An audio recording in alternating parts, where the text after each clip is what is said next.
নাক ডাকা যে শুধু বিরক্তিকর তাই নয়, এটি আপনার এবং আপনার সঙ্গীর ঘুমের মানকে প্রভাবিত করতে পারে। অনেক সময় নাক ডাকার সমস্যা স্বাস্থ্যের গুরুতর ইঙ্গিত দেয়, যেমন স্লিপ অ্যাপনিয়া। তবে কিছু সহজ উপায় মেনে চললে ঘুমের মধ্যে নাক ডাকার প্রবণতা কমানো সম্ভব। তাই আজকের ভিডিওতে নাক ডাকা কমানোর কিছু কার্যকরী উপায় নিয়ে আলোচনা করব। নমস্কার বন্ধুরা, আমি সুভাষ, সবাইকে মাইতি বাংলা চ্যানেলে স্বাগত জানাচ্ছি।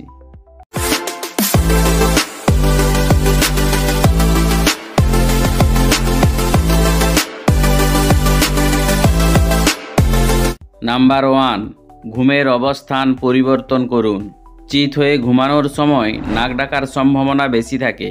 এই সময় জিহ্বা ও গলার পেশি শিথিল হয়ে পেছনের দিকে চলে যায়, যা শ্বাসনালীর পথ আটকে দেয়। পাশ ফিরে শোয়া নাক ডাকা কমাতে সহায়ক হতে পারে। যদি চিত হয়ে শোয়া আপনার অভ্যাস হয়ে থাকে, তবে পিঠে একটি বল বা বালিশ রাখুন, যাতে আপনি পাশ ফিরতে বাধ্য হন। নাম্বার 2, ওজন নিয়ন্ত্রণ করুন। ওজন বেড়ে গেলে ঘাড়ে বাড়তি মাংসপেশি তৈরি হয়, যা শ্বাসনালীর পথ সংকীর্ণ করে নাক ডাকার কারণ হতে পারে। তাই ওজন কমানো হলে নাক ডাকার সমস্যা কমে আসতে পারে।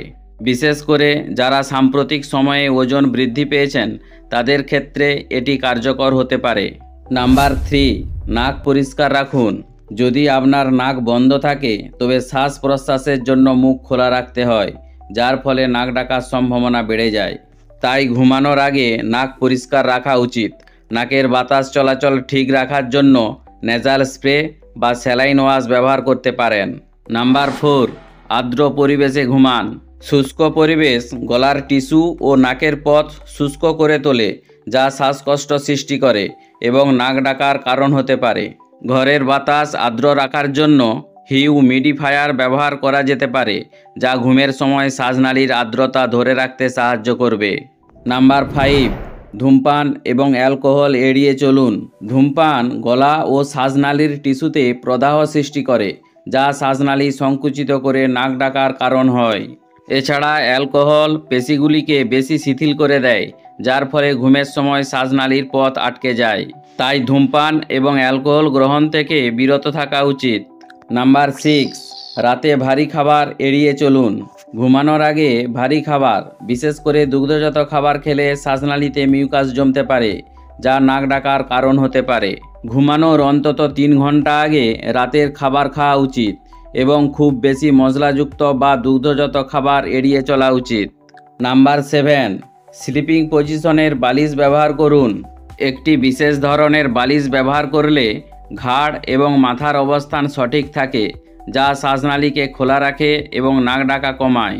এগুলোকে অ্যান্টি স্নোর পিলো বলা হয়, যা আপনার ঘুমের সময় মাথা সঠিক উচ্চতায় রাখতে সাহায্য করে। নাম্বার 8, পর্যাপ্ত ঘুম নিশ্চিত করুন। অনেক সময় পর্যাপ্ত ঘুম না পেলে শরীর অতিরিক্ত ক্লান্ত হয়ে পড়ে, যা পেশিগুলিকে অস্বাভাবিকভাবে শিথিল করে দেয়। এতে শ্বাসনালীর পথ সংকুচিত হয়ে নাক ডাকা শুরু হয়। তাই নিয়মিত পর্যাপ্ত ঘুম নিশ্চিত করা উচিত। নাক ডাকা যে শুধু একটি বিরক্তিকর সমস্যা তা নয়, এটি কখনো কখনো স্বাস্থ্যগত গুরুতর সমস্যারও লক্ষণ হতে পারে।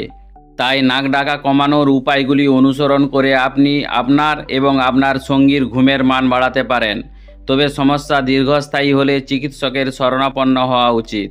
আজ এই পর্যন্তই। দেখা হবে আরও একটি গুরুত্বপূর্ণ ভিডিও নিয়ে। ভিডিওটি ভালো লাগলে অবশ্যই একটি লাইক করুন এবং আপনি যদি আমার চ্যানেলে নতুন হয়ে থাকেন, তাহলে অবশ্যই সাবস্ক্রাইব করে পাশে থাকা বেল আইকনটি প্রেস করে নোটিফিকেশনটি অন করে রাখুন, যাতে করে মাইতি বাংলা চ্যানেলের অতি গুরুত্বপূর্ণ ভিডিওগুলি সবার প্রথমে আপনার কাছে পৌঁছে যায়। সবাই ভালো থাকুন, সুস্থ থাকুন। ভিডিওটি শেষ পর্যন্ত দেখার জন্য অসংখ্য ধন্যবাদ।